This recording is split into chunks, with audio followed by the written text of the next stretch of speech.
details that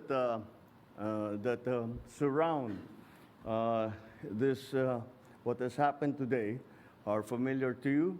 I just wanted to make very, very clear and give you the facts from for the departure of former President Duterte from the Philippines. Thank you. Thank you very much, Mr. President. Kanina po ay nagpaabot ng tanong ang mga miyembro ng Malacanang Press Corps at atin po itong sasagutin. Question number 1. Mr. President, meron po bang pisikal na kopya ng warrant of arrest laban kay dating Pangulong Rodrigo Duterte mula sa ICC? Oh, meron. This came in. Actually, it came in.